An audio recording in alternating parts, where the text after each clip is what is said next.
and a warm welcome on a somewhat cold evening, and a big thank you to the three congregations and three shuls that have partnered together tonight to put on this event. Amazingly, when we saw the book was being launched in the Jewish News, both myself, Moshe, and Rabbi Epstein all together contacted Nikki individually to see if we would to come and talk about this incredible book that we'll hear all about tonight. And so we thought, what better way to do that than to join together.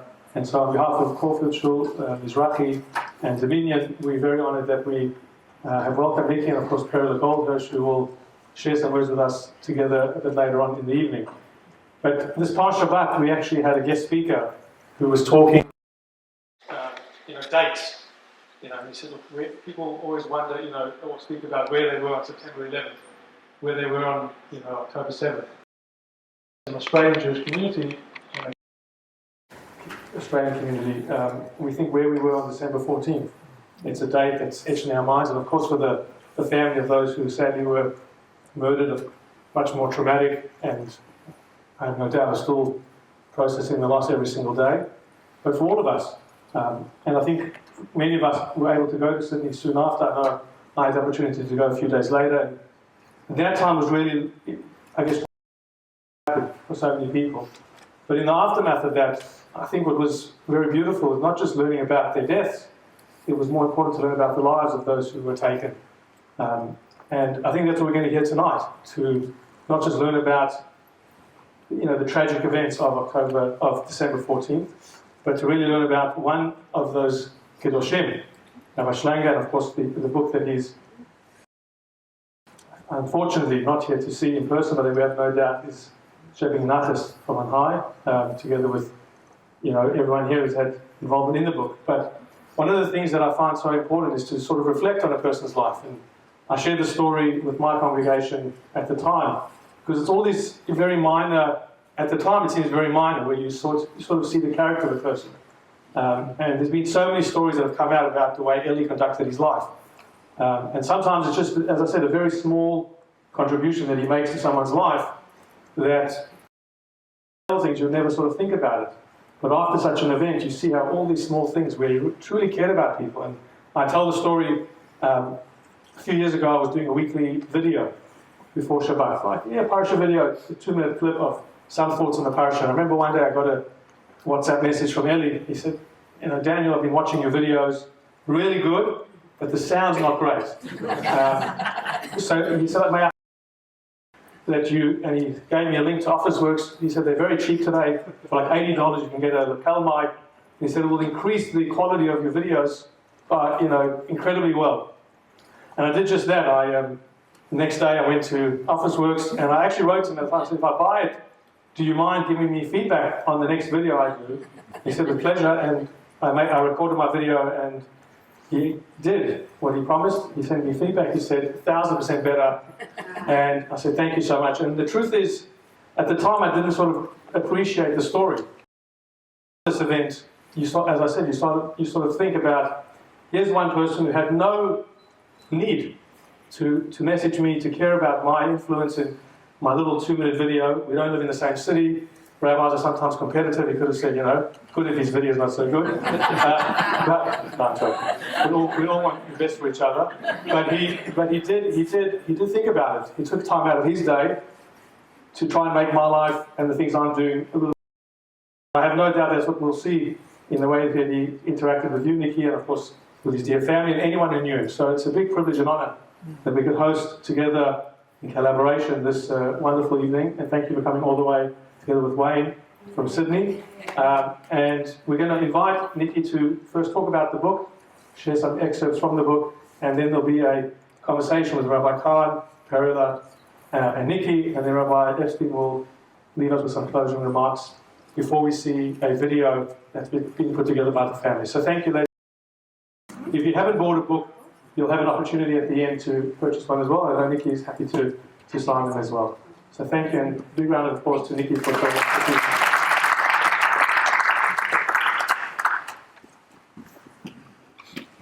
Rabbi Raven, Rabbi Epstein, Rabbi Khan, thank you so much for having me here. I only found out this week that the collective noun for a group of rabbis is Very apt. I thought that was for owls, but no, it turns out it's for rabbis. So just quick show of hands, who's already read the book?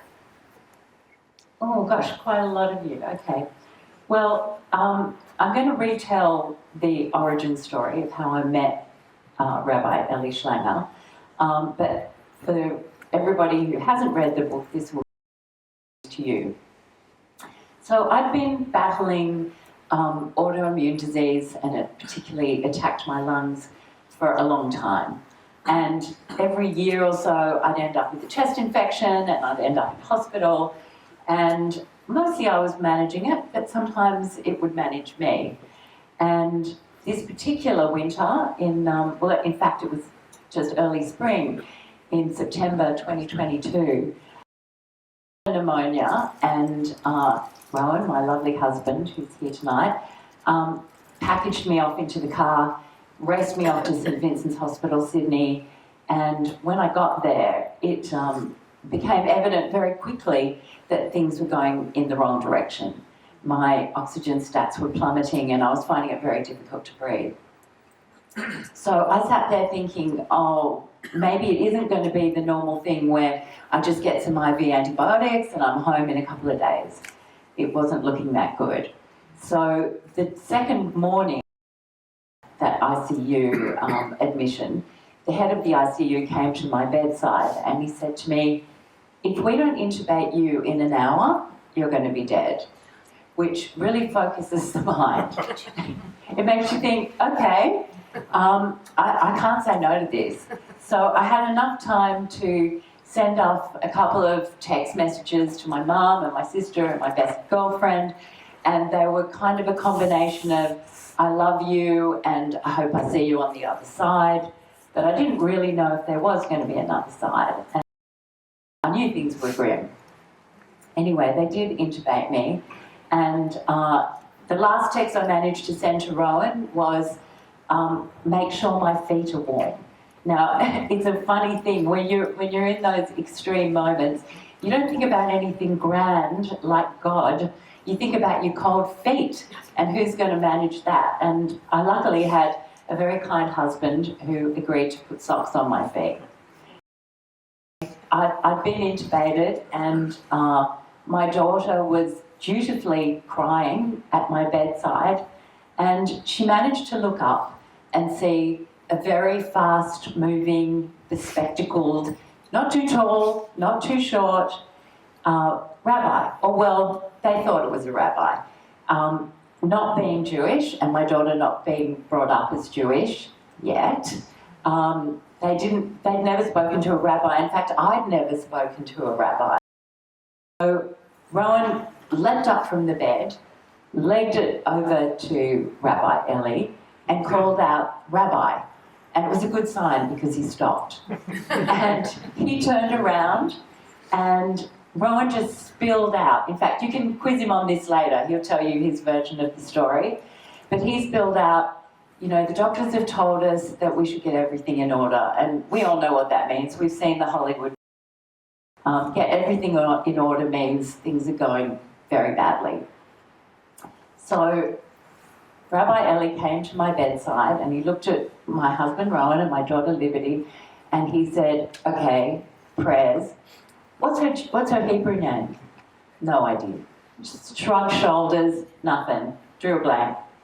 Then he tried again. I don't know why. This was the very definition of optimism, because the fact that nobody knew my Hebrew name, I don't know how he thought they would know my mother. But he tried again. So he said, what's the mother's Hebrew name? No clue. So he decided that he would say the prayers anyway. And after he said the prayers, he reached into his jacket pocket and he pulled out a shofar. And here's your absolute Aussie humour.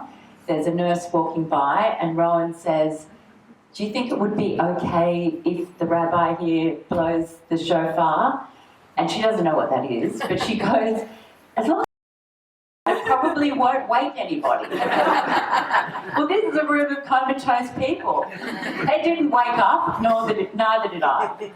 So then Rabbi Eli went on his way, and he was always on his way to doing all kinds of good. He was the chaplain at St Vincent's Hospital, Sydney. He was a regular there, they all knew him.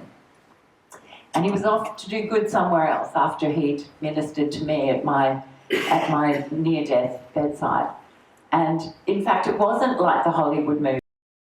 Automatically wake up and go, I see the light. But 24 hours later, I did respond to the medicine, and my lungs began to improve, and the doctors decided it was a good time for me to be brought out of the coma. And a couple of very strange things happened.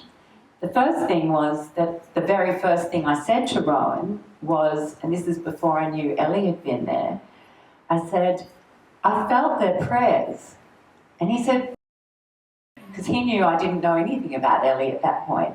And I was thinking about all of my friends, you know, like my girlfriend who's a very strict Buddhist, and her prayer group was saying prayers, and my mum's best friend was in a Christian prayer group, and so I thought it was all those prayers. It turned out it was those prayers, but it was also Rabbi Ellie's prayers. And a couple of days after that, they put me into a general ward, and I was sitting up in my bed, still scratching, you know, what am I doing here? How did I get here? This is really strange. And that same fast-moving, bespectacled rabbi stood at the door, threw his hands in the air and said, you survived. And I said, yes, I did. And he pulled up a chair. He was, Perele will tell you this, he was very warm, very casual. He was not in my conception of what a sort of very stiff rabbi might be. Probably he was very natural. Anyway, while he was sitting next to my bed, we very quickly talked about what happened to me, and he said to me instantly, this is a miracle. And I kind of shrugged it off because that miraculous language was not something I was that comfortable with, and I'd never met a rabbi. I didn't know what to say to him. Very convinced that it was a miracle. And I did say to him, look, the doctors think it's a miracle too, in that sort of offhand way. I was trying to be ironic. But Ellie was serious about it. And then a couple of minutes after that, he said to me, so what do you do? And I said, well, I'm a journalist and I'm a writer. And he said, well, I've got a book in me. I know that. And I said, Rabbi, $1 for everyone at a dinner party who told me they had a book in them, I'd be a millionaire. And he went, no, I really do. I know I've got a book in me. And that really began our relationship over conversations with my rabbi. So, thank you so much. So I went home, and this rabbi kept ringing me up. Like every couple of weeks he'd ring up and he'd go, how's our book? And he was very persuasive. And at first I was like, oh, honestly, I don't know if there's a book in this. And he just kept talking about it with me. And after about a year, I said to him, Ellie, I think I've got something.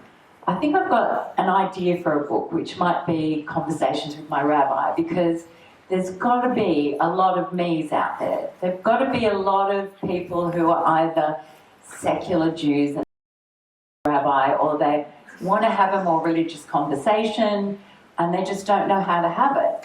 And seeing I've got one sitting in front of me and he's ringing me every week, why don't we record our conversations and let's do that. And then a couple of weeks after that, he rang me and he said, I'm doing this thing in the Sydney shul. It's called Project Noah. It's all about the Noahide laws. And I went, Noah what? What are you talking about? What is that? And he explained to me about how Noahide laws were to him. And I said, how many of them? And he said 7. And I went, good, 7 chapters. We can do that. That works. So in about January of 2025, we started recording our conversations, and they began quite loosely, and they began with the first Noahide law, which is not bowing down to false idols, but then they progressed, and we, over the next 12 months, up until the 10th of December in 2025, we had recorded 6 of those conversations. And we were planning to do the 7th on the 7th of January. And of course, to the 7th of January. And after the 14th, I had some big decisions to make about whether it was appropriate, whether it would be the right thing to do to go on with the book.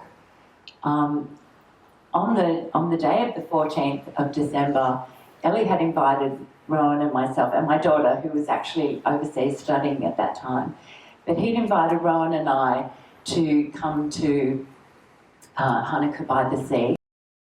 I'd said to him, oh look, we've got another lunch, we'll try and make it, but it'll probably be late in the day if we get there. The lunch ended quite late, at 6 o'clock, and we decided, Rowan and I live a long way from Bondi, we decided we'd sort of hike it home. So by the time I got home, my phone was buzzing and going crazy. And the reason for that was that the lunch that we'd attended that day was filled with journalists, because I'd been a journalist at the Morning Herald, I'd worked at the Financial Review magazine. One of the journalists who was at that lunch that day, and I'd actually been talking to her about the book, she started reporting in real time and saying, gunshots at Bondi Beach, Jewish community attacked, 9 dead, sirens, helicopters en route. At that point, I screamed. He was always calm. And I just said, Ellie. And Ro very soothingly said to me, no, Ellie will be fine. He'll be fine. Don't jump to the worst conclusion. But I think Ellie and I were connected through the miracle, and I felt it in my body. I knew that he was gone. So the next day, 8:00 in the morning, the phone started ringing again, and it was journalists from other newspapers who wanted to talk to me about Ellie and my relationship with him. News travels fast in a newspaper newsroom, so they all knew that I knew him by 9:00 the morning after. And I gave an interview to a journalist for the Sydney Morning Herald, and it really hit me hard that the conversations that I had could not stay in my bottom drawer. I had to write this book. And my first major concern was, how do I tell the family? How do I approach this? You know, this is horrendous. How do I even walk in their front door and tell them that I want to continue what Ellie had told me he wanted to do? And Ellie was such an optimist. He was always saying to me, this book's going to go global. And I was always trying to hose down his and say, listen, 5 people are going to buy this. It'll be your Chabad and my mates, and that'll be it. But he was very, very positive and optimistic about it. And he knew that it was important. And therefore, I would have crossed fire and ice to make sure that the book was preserved and that it would be published. And lo and behold, within about 48 hours, a multinational publishing deal. And the book has been incredibly supported. But what you really need to know is what Ellie said. So I'm going to just read a very short extract from the book so you know who the man was. And Ellie was very much, I would say, a teacher of action. He wasn't hugely academic. But it turns out the words that he recorded with me are incredibly wise and incredibly beautiful. And I hope that this gives you just a taster of what he said and what he meant. So it's a conversation. It's a real and raw conversation. It's me and him talking. Nikki, let's get right to the heart of the matter. Maybe an obvious question, but we a lot of questions, right? Most people don't get to ask a rabbi questions, but I'm sitting here in front of mine, so I'm going to ask the unaskable. Why do you believe in God, Rabbi Eli? Every part of me knows God is God. God is not abstract. God is real. God is within every single atom and creature in the universe. Everything that exists has the constant power of God giving it life. God is the very essence, and not just this world, every being, every moment. Nikki, but how do you connect with something that can't be seen, touched, or proven? Rabbi Eli, not everything real is visible. Look at Wi-Fi, Bluetooth, electricity. You can't see them, but they're everywhere. We just assume the machines will work, powered by some invisible something. The same is true with God. You don't have to see him to know him. Nikki, Ellie, tell me more. Your faith really inspires me, but I can't see, or more importantly, feel God. Then why should I believe in him? Rabbi Ellie, I've been at the bedside of people who are dying. It's how you and I met. And I've been to prisons and I've seen people in a lot of pain. And I believe that most people have a deep knowing that God isn't far away. It might not be a conscious thought, but there's a seed of that divine spark inside. And often, in extreme joy or extreme pain, people really feel it, as you say. Nikki, so how do you define God? Rabbi Eli, he smiles. How do you define something infinite? I'll tell you. He's not sitting in the sky on a throne with a long, flowing white beard. He's within every single thing that exists. Certainly not just within Jews, not just within humans, within animals, trees, rocks, time. God is the constant force behind everything. If that force stopped for even a second, the universe wouldn't just die, it would vanish. It wouldn't exist. God was, God is, and God always will be. He's not limited to anything. Nikki, if God is everywhere in the universe, why can't we see him? Rabbi Eli, we're playing hide and seek.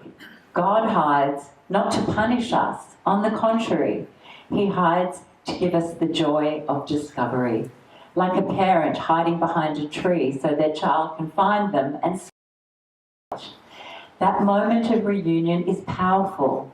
That's what God wants. Not robotic belief, but eager, willing connection. The world we see with our eyes of flesh, as our sages say, isn't the ultimate reality. The physical world is not the whole story. What's invisible is often more real than what's visible. Kabbalah teaches, and this is explained at great length in the Chabad Hasidism, the tradition that shaped my worldview, that before created, there was only God. Total oneness. No time, no space, just infinite light. To allow creation, God had to contract that light. That contraction is called sim-sum. It's like turning down the voltage so that the divine energy won't overwhelm the system. Just like a phone charger has to regulate electricity, the phone doesn't explode. God transformed his light so the world could exist. Nikki, that's stunning. It leaves me breathless. Rabbi Eli. And this is the miracle of existence, that we're living in a perfectly measured balance between the hidden and the revealed. That's why the sages say the world is like a marriage. spirit and matter, body and soul. It's our job to unite them. And most often we spend a lifetime doing so. God himself, the world around us, our families and ourselves. Nikki, this is something many people, both outside and inside of Judaism, struggle with, and it often gets us into trouble. Do you think Jews have a special place in God's universe? Rabbi Eli, we believe that every human being has been handpicked and chosen by God for a specific purpose and mission in this world, a holy mission. We absolutely believe that you have to be Jewish to be close to God or to have a relationship with God. But we do believe there's a reason for everything God does, where God puts each of us in this world and why he's put us in that time and place. It's also important to understand that whether you're Jewish or not, we believe there's an obligation for every human to elevate the world and the people around you. Not from a place of superiority. We don't believe we're superior at all, but because that's why we're here on earth, to fulfill God. Nikki, not everyone has this feeling. What do you say to people who don't have this inner knowing or this direct connection to God? Rabbi Eli, it's a bit like an arranged marriage. The love doesn't come at first, it takes time, and it often happens when you do little things for the other person.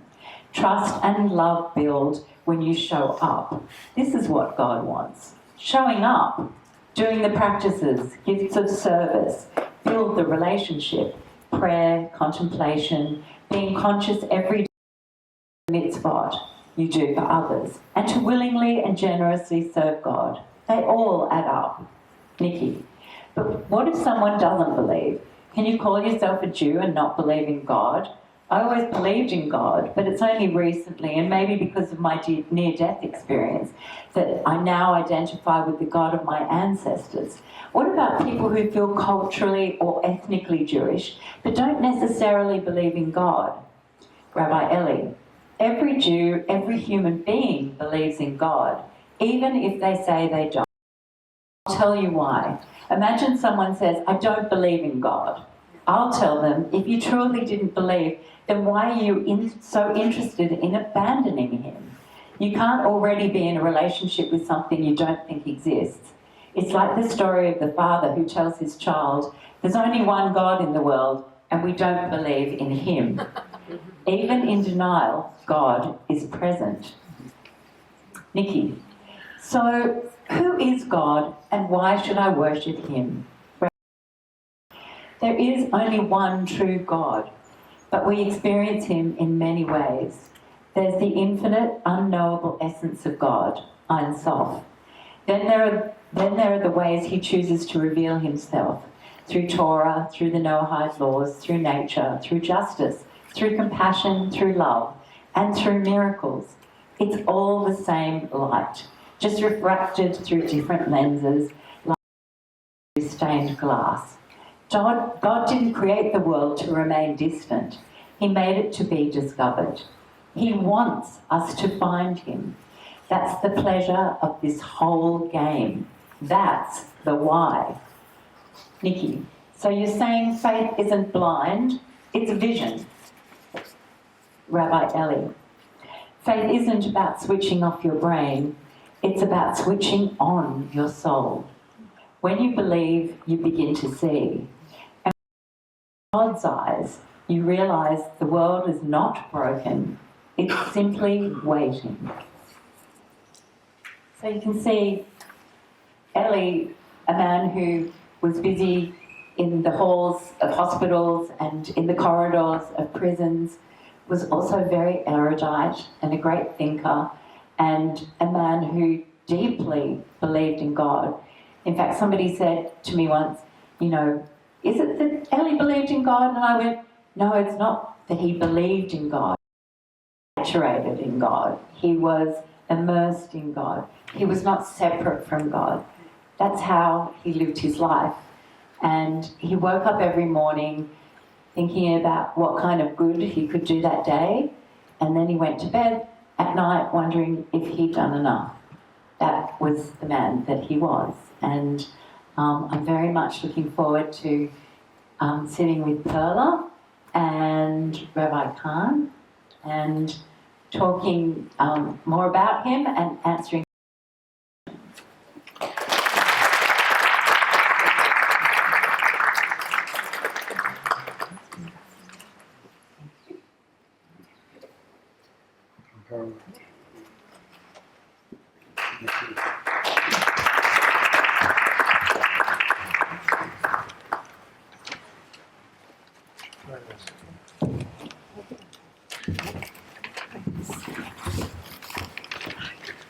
Thank you, Nikki. Thank you so much. And thank you for coming all the way down from literally flew with a dear husband all the way down just to do this talk and just to do this presentation. And we truly, truly appreciate it and inspired with the words you just shared and the readings. And Perele, I have no doubt you're sitting over here and feeling the love and the energy and Ellie's presence very, very, very much. And thank you.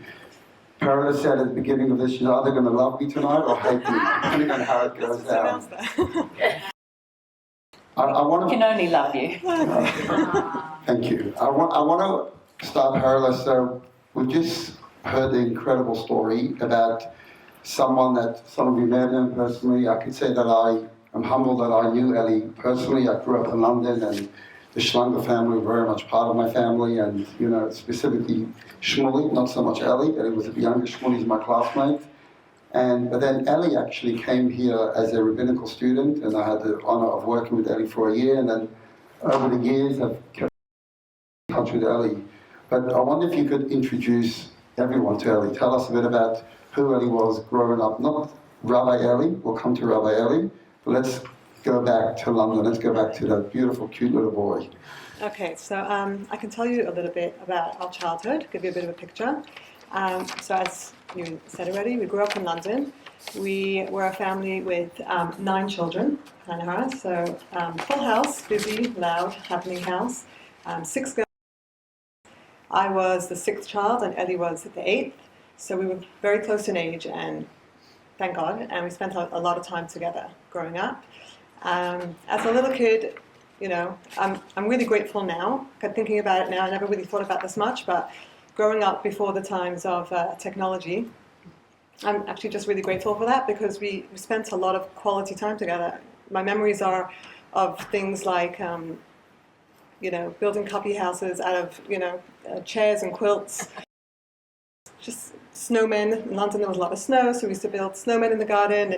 Just like a lot of real quality time, because there was no technology and we didn't have a TV either, as we grew up in a very religious home.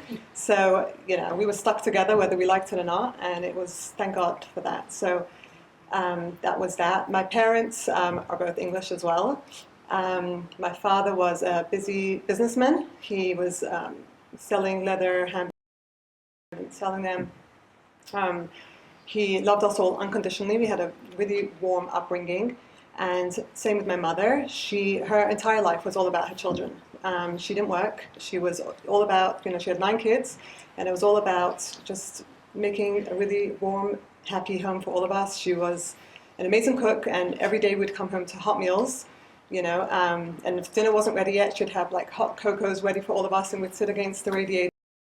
Because she was, very particular and very, very caring, and we have really great memories of all of that. And yeah, we're really grateful for that. I was going to say also, my father, after he finished with his business and he moved to America later on, he actually started getting into writing. We grew up with a great love for Israel, the country of Israel, more Eretz Israel, like the holy parts of Israel. And he started also writing, and he compiled all the letters from the Lubavitcher Rebbe about saving the land of Israel as well, with all of that. So we grew up with also like a great passion for Israel as well. And that's, I can tell you a lot more about that. I was going to ask you, I'll come back to that when we talk about Ellie going to Israel. I was going to ask you about that. I do remember also the Schlanger family, and Ellie loved singing. Music was always a big part of it. That's probably my best memory from my childhood. Every Shabbos we would sit together and sing like for hours. Doesn't matter who was there. We had a lot of guests. We had a very, very open home, a lot of guests always. And we would sit at the Shabbos table and sing and harmonize for hours on end. My best memory from our childhood. So it's funny you bring that up. Yeah. So Nikki, I want to create a stereotype for the benefit of everyone over here, because I grew up in that stereotype community. There's a community called Stanford Hill, which probably means nothing to most of you, but it's very rigid, black, not open, and that's sort of, if you like, and I said, the environment that we grew up in. How do you think I'm going to call it, a London ended up coming, and then all of a sudden you're meeting him in the hospital as open, dynamic, warm, welcoming? I think that was really his nature.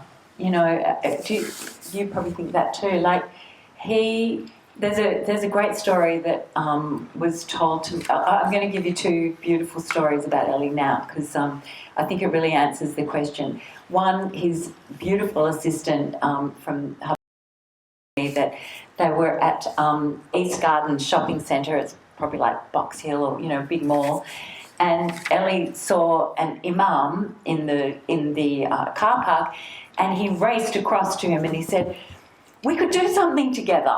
And Evie said to me that the imam was so shocked he practically dropped all his shopping, and he didn't know what to say and kind of just backed off. But that was Ellie. Like he wanted to make light wherever he could. But I think this story really explains who he was as somebody who was incredibly open. And so after Bondi, I've had a lot of letters and they're all beautiful, but I got this one letter from a man, and he said that in 2012, so this is a long time ago, his son had been killed in a one-punch attack in Sydney, and he got this text saying, "I just want you to know that I'm really sad for what happened to you, and if you're ever in need, I'm around." And the man wrote back and he said, "I'm not Jewish, I'm good, thanks." And he just left it at that. And Ellie thought, "I'm not going to leave it at that." So he wrote back to the man and he said, "You may not be Jewish, but you're human." And the man at the time didn't really know how to respond. But then Bondi happened, and he realised that that random rabbi who had contacted him all those years ago was Ellie, reaching across the aisle just out of pure humanity to a Christian man he'd never met, but who... And I think Ellie had this beautiful way of sensing people's pain and empathising with people's pain. I mean, not everybody wants to walk around prisons or, the basements of hospitals, but Ellie loved that work and he took it really seriously. And I think whatever might... In fact, he often said to me, we've got to get out there more. We've got to break down the barriers more. That's how we're going to combat anti-Semitism. So I'm not sure what in his background, I'm suspecting of having, 8 siblings that made him either a fighter or very open or whatever it was in his nature. Nobody was off limits to him. And every time I saw him embrace my husband, I could see his humanity. He didn't care whether you were Jewish or not. You could be anything, purple, and he'd still love you. So that was the man that I... 100% agree. So Perele, I wanted to ask you, did you ever think growing up with Ellie and the beautiful close relationship, and you said you're close to age, and you both ended up being here in Australia, which is quite bizarre if you think about it, 2 English people ending up in Australia. I know a bit about that. Yeah. But did you ever see in Ellie that one day he'll become a leader with such a tremendous, tremendous impact? And I don't just mean in the scope of his reach, I'm talking about in his personal impact, in terms of physical lives, personal lives that he actually impacted. Well, growing up, you can see that he was definitely very capable and also a people's person. And he always had like this intuitiveness about him. Like he can see through people. He was very just aware of everyone's feelings and always very helpful. So there was no way of knowing that he'd be part of the Australian jury. But like as a young man, I knew that he was going to do great things with his life. Yeah, he was kind, and he was capable, and he was a go-getter. He was always doing things and busy and never wasting his time. He wanted to be busy, and so that was always who he was. So it was natural that he was going to progress into doing great things. Yeah. And I want to ask you, it's not one of the questions, I want to ask you, you told me a beautiful, one of the reasons Perele agreed to do this, she wants to take on part of Ellie's vision in terms of, we'll get to it. But we'll talk about project now, but I want to ask you something.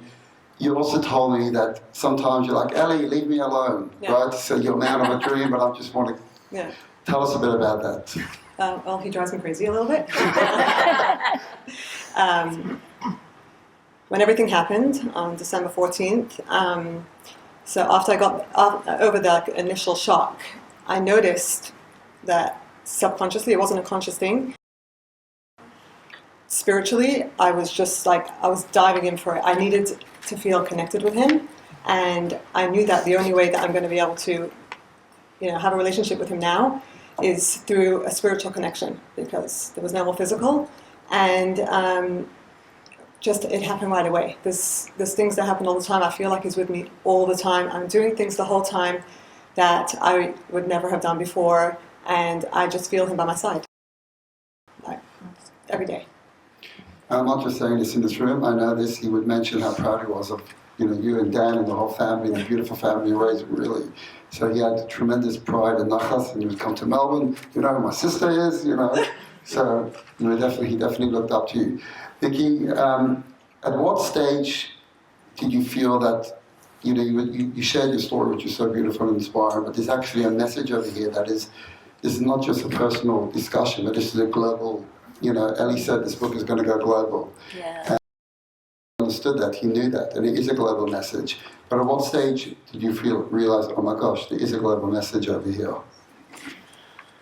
I think it's being reinforced every day, but I think when I really sat down and started writing the book after he died, and I was doing my journalism thing, I was reporting contemporaneously about what was happening in the world. I was watching Prime Minister Albanese drag his feet about the Royal Commission, which, of course, every Jew in this room and every Jew in Australia was disgusted at.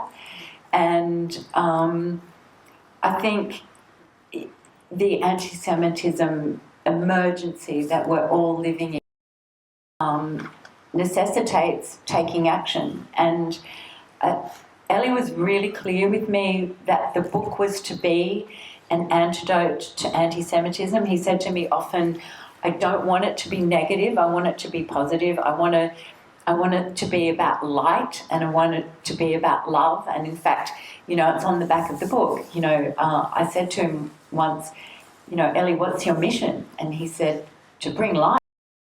And then he said to me, and what's yours? And I said, to bring love. And he made this like little rubric in his mind, and he went, okay, great, perfect balance. And I think that was what he wanted. It was a simple message, but it was a message to cut through the pain, the devastation, the hate.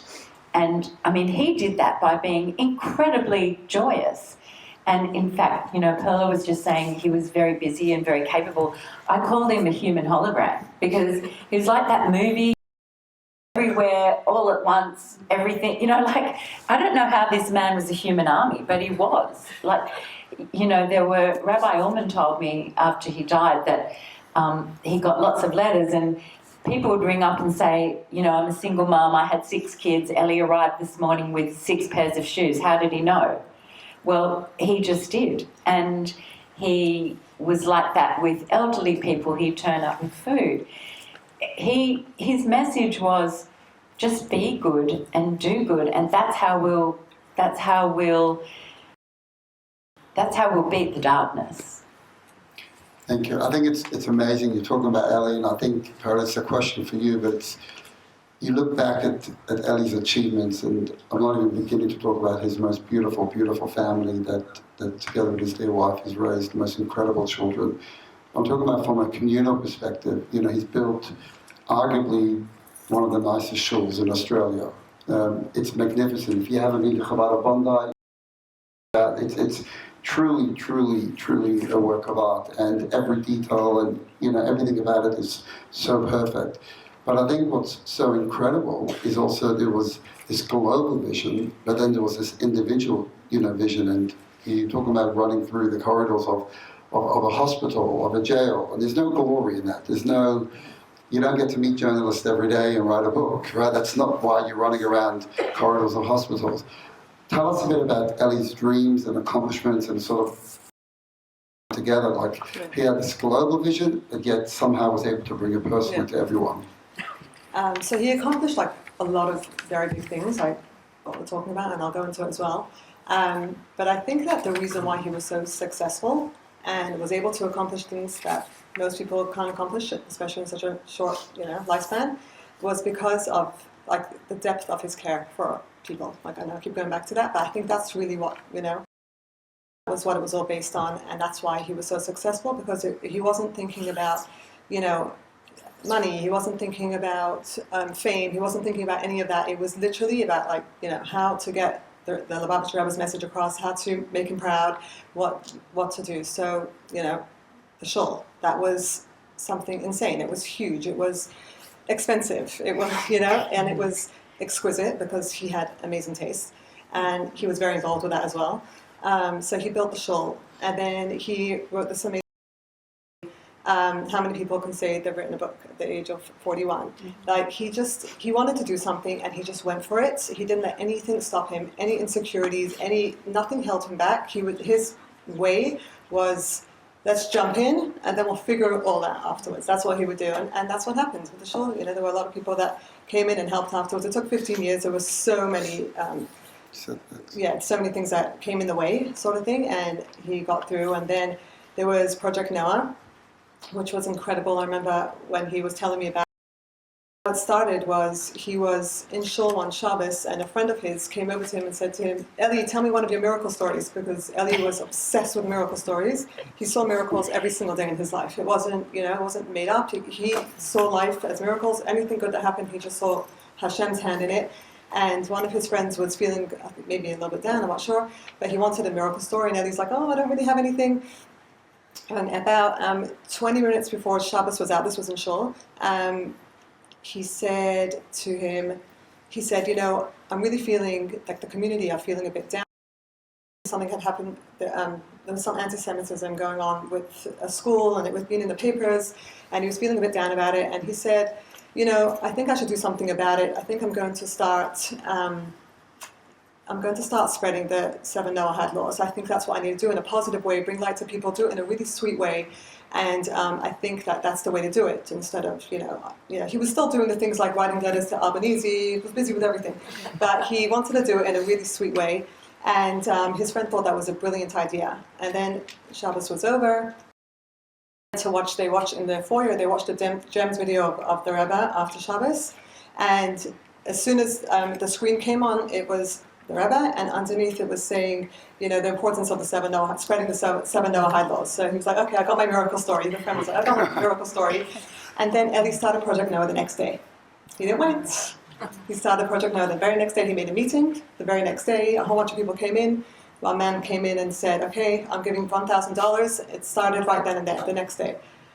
So that's how Ellie worked, and I think that's why he was so successful. There was no waiting for things to come through. But when I personally think about Ellie's accomplishments, I think about all these things. Obviously, they're all fantastic, but I go straight to the depth of who Ellie was, the man he was, the son he was to my parents, the husband he was. He was the most respectful husband. Ellie and I spoke almost every day, sometimes 5 times a day. We were very, very close. I never heard him say a bad word about his wife, or a negative word, or make fun of her. Like, nothing negative. His wife. He was the most respectful husband. I'm sure there was nothing bad to say anyway, but he was, you know, yeah, he was. And the way he was as a father as well, he was the most incredible father. He was on Shlichot of the Lubavitcher Rebbe, and he would include them in all of his work. Like, if he would go put a mezuzah on someone's door, all his kids went with him. He included them, and he made it so much fun for them. He gave them such a love for what they were doing. And so when I think of who he was and his accomplishments, those are the things I think of. I'm going to come back to the Sheva Mitzvah, to the project now. I want to come back to that. But Nikki, you were talking about your beautiful reading you were doing from the book about believing in God. And I want to share a story with Ellie in camp, and Michal Hafez is in the back, and he was with Ellie up in camp in a place called Lions Village Lakola, if that means anything to anyone. And there was a boy, I remember this, there was a Fabrengen, which is a Hasidic gathering late at night in camp when the deep, meaningful conversations. We're talking about believing in God. And I remember what Ellie said, and he said, don't worry about whether you believe in God or not. Just know how much God believes in you. Beautiful. So, I think that's something that, did you ever feel that where it wasn't even about what you did believe, what you didn't believe, but it was just the incredible belief that Ellie had in every human being? Well, I think that's his biggest gift to me, because I would have considered myself a person, or I was interested, but I'd never thought to look deeply into Judaism. And then Ellie shows up in the ICU and he saves my life and yada yada, I survive, got to give back. And Ellie was so generous with his time with me. I know he was ringing 20 million people a day. I don't know how he found time to ring me, and especially when I wasn't a big believer. And the conversation we had, I know they were very intentional on his part. He was deliberately trying to bring me to God, and it worked. And that's his gift to me, is that he encouraged me and showed me a way to have a deeply intimate and personal relationship with God. I mean, I know he would have loved me to be lighting Shabbat candles and doing all the rituals, which I'm absolutely not doing. I'm 60 years old, I'm not starting that now. So... yet. This 1 week for Ellie, this Friday for Ellie, you're like Shabbat candles. White Jewish guilt. Is that a deal? Oh, it's a deal. Come on, Ellie. It's a deal. I'm telling you. I promise you he would be high-fiving. Whoever's Nikki, he's high-fiving. He's like, you got this, Nikki. No pressure from the rabbi. I'm not going to call them the wisdom. I'm going to call them the menace. But, but I think what he showed me is that, and he said this often, of course you all know this, that being Jewish, you don't need an intermediary. We don't have a priest between us and God. We've got our own private relationship between ourselves and God. And that's what Ellie showed me. And it was, as Perele says, through his, not through what he said in the book. And I've got 280 pages to say one thing, which is that he believed in God, and anyone who was around him started to believe in God because it was infectious. And it certainly, that's what happened to me. It's amazing. It's unbelievable. And the inspiration is the gifts that just keeps giving. So, Perele, what is it that you're doing with Project Noah? I'm fascinated to know, and I think everybody would love to know. Okay, so Project Noah was the name that Ellie called it. Noah standing for Nations of All Humanity. And basically he wants to bring in all communities of all backgrounds from all over Australia. He was bringing them into his shul, his beautiful shul, showing them around. He would make a program. He would show them around the shul, and there would be a Q&A with the rabbi, so people can ask whatever questions they want and just get a better understanding of what it is to be a Jew, because a lot of people, as we know, don't really understand what it is. And then he was very into, he wanted them to leave with a sweet smell of challah. So they would go into the kitchen there. But the main point was basically to bring a light to people what a Jew is, and they should leave with a sweet feeling of what that is. And that's exactly what happened. He would give out a really beautiful, they made this, what you call it, like a cardboard I don't know what you want to call it. What's it? Whatever, like a paper, like at the back of It was a said, card, wasn't it? It's a card, Yeah. yeah. At the back it had a beautiful symbol on it, and it had the challah recipe on one side, and they left with, it said the 7 Noahide laws, but a question on it like, what did you gain from today? And so many of the answers were so beautiful. They would write it and put it in a box, and so many of the people were writing things like, we never saw a Jew before, we never understood what this is, and we've learned so much from coming here today. And it was incredible. His mission accomplished every single time. And it started in the beginning. He was kind of chasing the schools, calling out, trying to find schools that would be interested in coming. And I think he was a bit ahead of the times, because this is before December 14th, and now a lot of us are scrambling to bring light and show people what it's really all about and what we are really all about. But he thought of it a bit earlier, and that's what he's doing. So we're going to start the same Project Noah Victoria. It's actually my baby brother's footsteps. It's actually a funny story. When you asked me to talk tonight, and I wasn't very forthcoming about it. Perele said yes right away. No, I did not. Margie thinks no means yes. Not yet. I'm gathering. But about a week later, after you asked me, and I was really nervous and uncomfortable with it, I was sitting on the couch one evening with my husband, and I was scrolling through my phone, through my messages with Ellie, as I like to torture myself doing that sometimes. And it took me back to a conversation that I had with him, where we were actually on the phone together, talking on the phone, and he was I had been complaining, telling him, I want to move on, I want to do something different, and he was, like a big brother. It would be a big brother, but he's my younger brother. It was encouraging me to go out of my comfort zone, do something different. And then he started trying to encourage me to do Project Noah, and I was like, no, I can't. I don't have a shul, and I was just coming up with every excuse possible. And then I realized that the dates were quite similar, and I scrolled through and I had a look at the date that he was encouraging me to go out of my comfort zone and start Project Noah. And so that's tonight, and it's the same day, exactly 1 year ago, Ellie asked me to do Project Noah. So tomorrow I will start. I want to ask each one more question, then I want to open up, to the floor if anybody has any questions. So I want to ask you one more question, Perele, and then I want to ask each one. I want to ask you, was there something in the book that you say like, oh my gosh, this is Ellie, and like everyone read page 28 because Ellie. So I wasn't thinking everyone read that page, but when I was reading the book, Perele was thinking everybody read the whole book. the whole book, read the whole book. Buy the whole book. That's right. I'll tell you what, there was quite a few things. I love the whole book.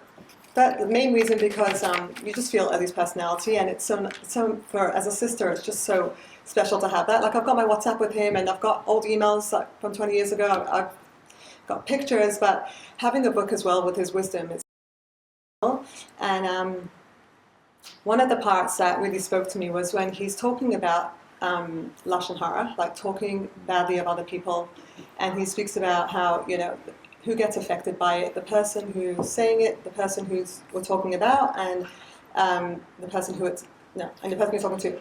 So I was reading that, and I paused for a minute, and I was thinking, and the penny dropped, and I realized it's probably why I had such a close relationship with him, and why him, because he wasn't into lashon hara at all. He didn't enjoy talking about other people. He didn't go gossiping in the family when we opened up to him, and I realized that it's probably, when he's talking in this book and he's saying these things, I know him so well, and it's so genuine and it's so real, and it just made me realize it's probably one of the biggest reasons why I had that trust in him and I was able to open up to him a lot, because he was that person that, Did every sibling feel the same? Yeah. Was he everyone's favorite? Oh yeah. I'm sorry that you weren't. I don't want to be early wins with everything. So I want to ask you both a question. We'll start with you, Nikki, and then we'll end up with Perele.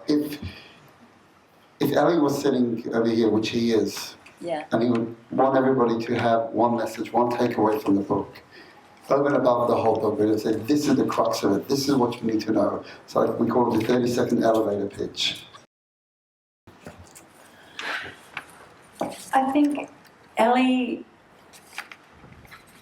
the thing that he would want everyone to take away is that, and I think this is especially hard given what happened on December the 14th, but he believed it so utterly and so fervently that everything is perfect and everything is in God's plan.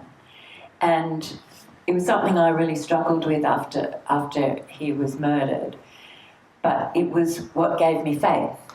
And I think that's what I would have wanted everyone to take away, especially in the aftermath of all that devastation, that it is God's plan, and I believe he would have accepted that utterly, because he never questioned God. I did, that was my job, but he did not. So I think that's probably what he would have said, but I agree. I feel like, I've said it to a few people, I feel like he's got wings, and I feel like he's sitting right behind me and the wings are flapping. And I think also what's so special, he was able to, not with preaching, but able to communicate that to the community and to his family, to his children. You see the way his children are continuing his legacy in the most remarkable way. Yeah. The character, the personality, and I think you see because it was so genuine and real. Perele, what about you? Similar message. When Eli left this world, he was about to light the Hanukkah menorah. The way I think about Eli now is, I think about him like a shamash, the middle candle that lights all the other candles. And if we're going to think about a message that Eli wants us all to take, I think he would want us all to find that shamash from within ourselves and to continue trying to light up the lives of everybody around us, whether it's friends, strangers, our children, our parents, and just take on one more mitzvah and one more good deed. So. On behalf of everyone, first of all, Nikki, thank you for capturing Eli and capturing his words and bringing it to the world. But in parallel to you, we want to wish you so much kach and nechama. And while Nikki put Eli's words in writing in a book, you're putting Eli's soul into action. And you taking on Eli's initiative of Project Noah and bringing it to the world en masse, we know you'll succeed. Qualities, all your strength, but you've got Eli's also. And Ellie's going to keep nudging you every day, I promise you. I promise you. You won't get any respite from that, I promise you. Come on. We'll try falling asleep, we'll say, but you didn't do enough today, and you could do more. I want to say personally, the amount of times that Ellie would call about things that were random, and he goes, I had this idea, he wanted Chabad youth, which is I had to wear it to running in Sydney, because it's not my job, it's nothing to do with me, I don't have time to do it. But I need to do it. So what do we need to do? Like literally, and he's starting a camp, and he had all these, always like, I just thought of something. Yeah. So really, we wish you so much kach, and Ellie's here. We love Ellie, and I'm in awe of the response, the strength of character, which the only way I could explain it is that it's Ellie's kach, Ellie's strength continuing. I want to open it up to, if anybody has any question, we'll take one or two questions. Josh. So Nikki. Yeah. I'm just wondering, what's the response been like for the book? Like, I know the extract, I haven't read the book yet, but I think, as I told you, my daughter's reading it at the moment, but that extract you read out was quite a complicated idea that you're giving over in Hasidic philosophy. What have people's responses been in the wider world? I'm blown away, honestly. So Ellie said to me right from the beginning, this book's going to go global. And now that's my mission, right? It is to make this book, I want every single Jewish household, and I want Jews to give it to Christians. And that is happening. And I'm getting letters. I've had an incredible response to the media. I'm on conversations with Sarah Knoski tomorrow on the ABC, which I would never have thought that the ABC, especially in light of the last couple of years and how they've reported on Israel and they've reported on Jewish issues, that I would have been invited on the ABC. So it's a great honour. It's an opportunity to reach across the aisle. The response, I've been overwhelmed by the utter generosity of everybody, Jews, non-Jews, media, everybody. I'm very humbled. Thank you. Any other questions?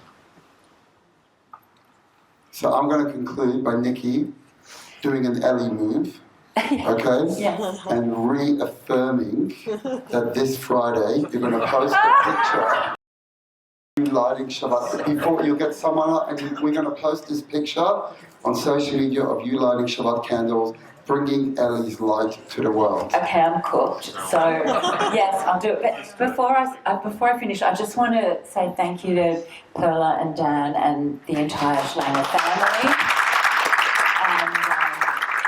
The Ullman family. This book could not have happened if all of the hands had not so generously come together and held hands and circled around this book. The higher Schlanger allowed me into her private world only a couple of days after Ellie had been killed, and agreed to do the book. And Rabbi Ullman stepped in only 2 weeks after Ellie had been killed to do the last chapter with me, and that could never have been done if he hadn't. And I would have, if any one of either of those two families had said, no, we don't want this, I would have put it in the bottom drawer. So it is only in the world through those two families' incredible trust and incredible generosity, and I honestly, the most heartfelt thanks to all of you. Just before we conclude, and I invite Rabbi Epson to give closing remarks, I specifically got you each a gift, and it's very specific. Is it candles? No, it wasn't candles, because I was sure that you're doing it already. So you are going to be doing it now this Friday, and I'm so excited, really, and I'm loving it. But I want to tell you, Ellie, you know, Perele, you made mention, Ellie was what we call the true chassid, someone that lived by values of the Rebbe. And the Rebbe, every time, we all know this, on Sunday when he would meet people, he would give out $1. And it wasn't just a gimmick that's nice. The idea was that when any two people, something positive has to come out of it. And by me giving you $1 to give to charity, to give to tzedakah, right now, no matter what else happens, something positive has already happened. And therefore, we've got a beautiful tzedakah that's created by a local artist over here, Handel, and it's one for both of you. And to every morning, you can pick whichever charity you feel is right for you. You put in a coin, and something positive is going to happen from that day. And no matter what happens, every day will start with an act of goodness and kindness. Thank you so much. No. Thank you. I'm going to invite Rabbi Epson to give closing words. Can I just take the opportunity while I'm here to make a public thank you to my dear family, the whole Goldhirsch family, who have been the most incredible support for me since everything happened. I don't know where I'll be without them all. And my friends, and most of all my husband, Dan, and all my children. They've just been the most amazing support, and I'm really grateful.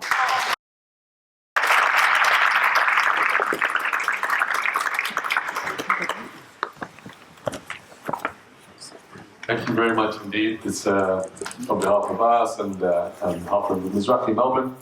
My name is Rabbi Daniel Epson of Mizrahi Melbourne. We're here in the beautiful Caulfield Shul.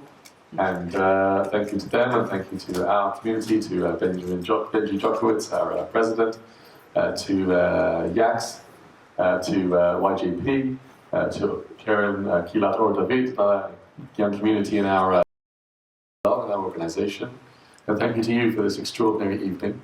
And I actually got a text from a friend of mine in London, Justin Cohen, who is an editor of the Jewish News in London. And he goes, Daniel, I've got a fantastic idea for you. And he sent me, Nikki, he sent me your number, and he sent me details of the interview they've done. He said, you have to do this is incredible. And so when they were talking about it, it was a lovely thing to be able to do. So thank you, Moshe, Khan also for this and for Dominion.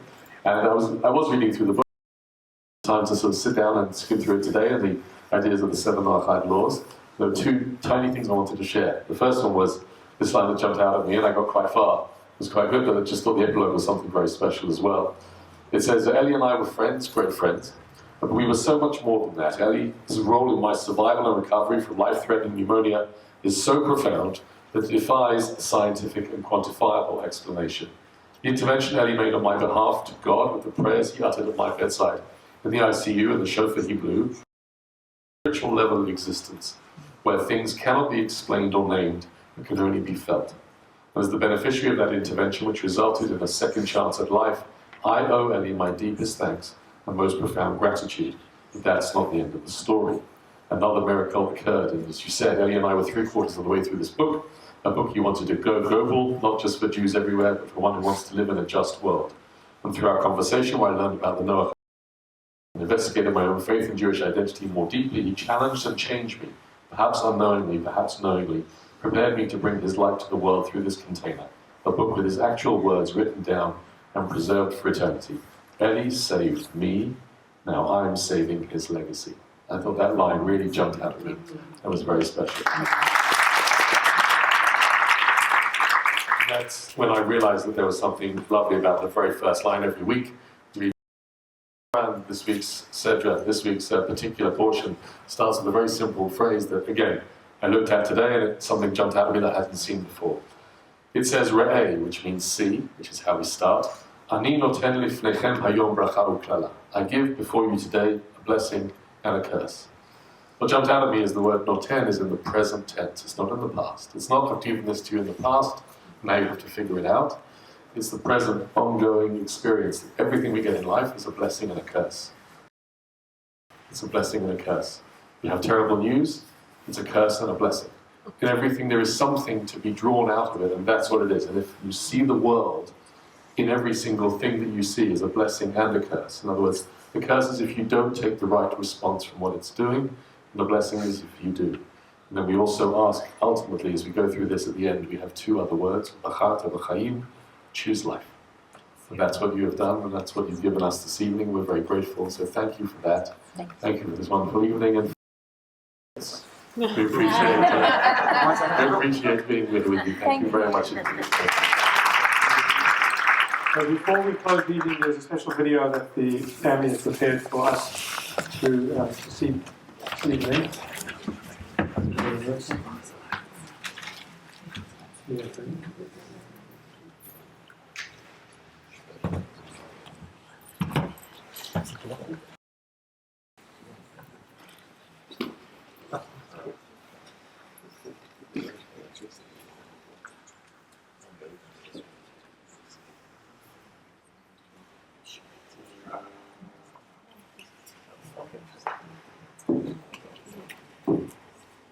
Now you know you're at a Jewish event. The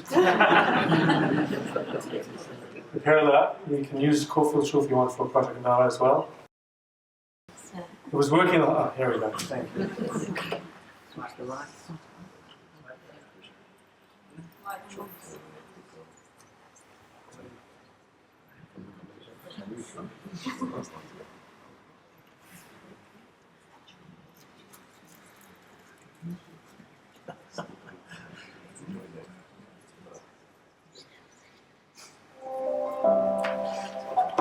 If I close my eyes, I can see him right now, sprawled out on my couch in my back room, arms wide open, probably mid-joke, and just happy. Happy to be near him. That is the image I keep coming back to when I think of my brother Eddie. We grew up in a family of 9 kids, Her. Eddie was 4 years younger than me, and we always had a special bond. Everyone adored Eddie. Some of the memories I hold closest are from a bit later on in life. At the age of 20, he came to Melbourne for a year as a Chabad Shliach to the Yeshiva boys. That year, he spent so much time in our home with me, my husband Dan, and our baby Shana, who he adored and spoiled rotten. We took trips together, but mostly we just loved sitting around, schmoozing, going down memory lane, and laughing and laughing. Eddie had the best personality. He was fun and sincere at the same time. You could meet him at a party and he'd be dancing in a way that had us all in fits of laughter. But then, at that same party, he would sit down with someone and end up in a deep conversation about God. It would always start with joy and end with something deeper and more meaningful. Good Erev Shabbos, everybody. I am standing here right on top of the synagogue. He was a doer. Nothing was too big for him. He decided a new shul and community center needed to be built in Bondi, and it needed to be magnificent. And so he got straight on it, and with the help of his generous friends around him, who also believed in what he was doing, together they made it happen.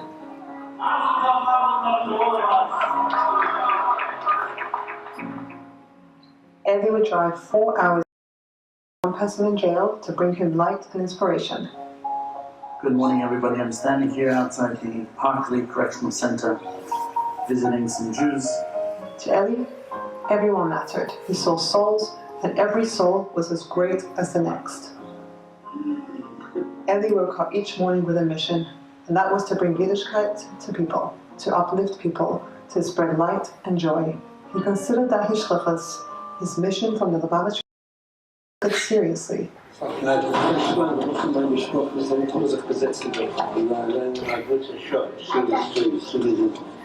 Every single day, that was his purpose. I truly believe that is why he was one of the happiest people I have ever known, because his focus was always on lifting up the lives of everyone else around him.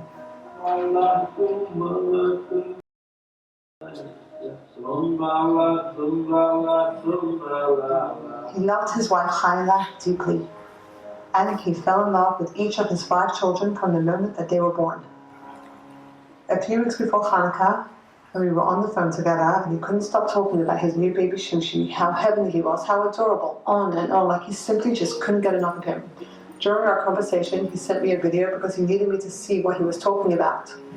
His voice was so full of love when he spoke about his baby, so full of amazement, like as if this was the first baby they had ever lived. That's how much Ellie loved his children. Yes, very smiling.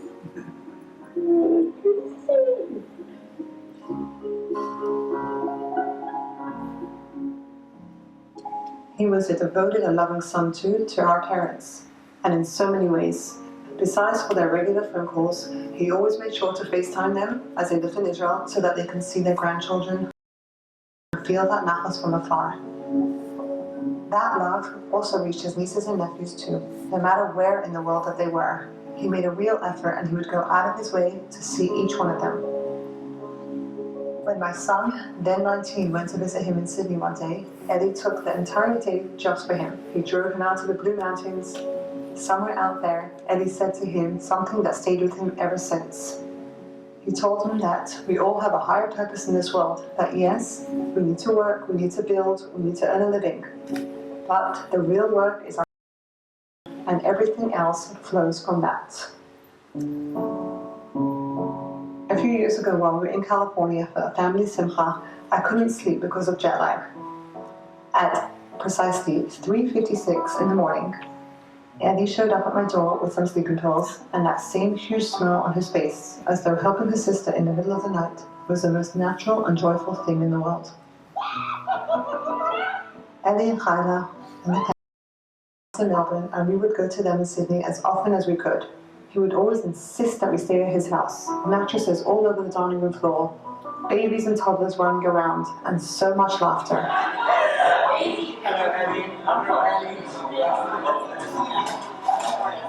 A few years ago, we picked up and moved to Sydney for a year after COVID lockdown. I now see why Hashem put that idea into my head. That year, working for Eddie at the Sydney Basin, being in his world every single day was a gift from Hashem that I will forever be. I'm to Israel. I'm in Israel. Eddie was always dreaming, always building, always thinking about how he could bring more light into the world. At 41, he set out to write a book because he had a message he felt people needed to hear. And through the miracle that we're hearing about tonight, Ellie and Nikki found they brought that vision to life. That message was really the story of his life. Throughout the wonderful Project Noah that he initiated, through his shlichus, through every conversation and every person he reached, Eli believed that every person has a purpose, that every soul matters, and that each of us has the ability to bring more light into the world. He didn't just write those ideas, he lived them. Close my eyes, I still see that same big smile, that same skip in his step. I still hear his laugh, like he's about to walk through the door any minute. Ellie, I don't really know how to end this. I don't think I'm supposed to.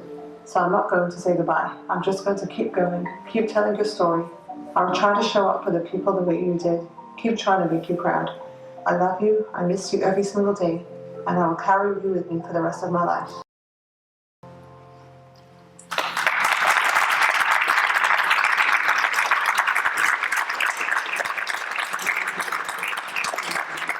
Thank you, everybody.